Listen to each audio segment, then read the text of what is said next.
I was installing WordPress on my website, and I faced an error. Let me show you how I resolved it. So let's go. In this form, you have to enter your database name, username, and your password. So the database name which you want to connect with your website, and then your username admin, and then the password, and then click on Submit so you can see error establishing a database connection.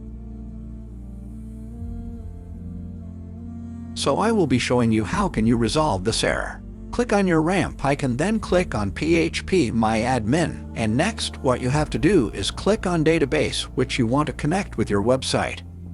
So let's suppose this is the database which I want to connect with my website.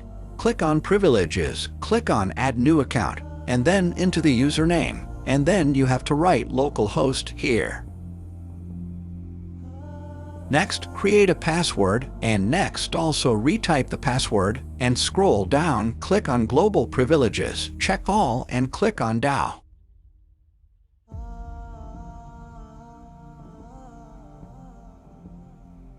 After that, save, and after that you have to back, and you have to enter the password here, and then click on Submit.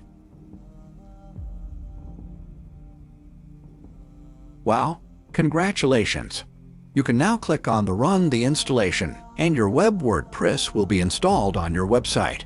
Thanks for watching. Please subscribe us.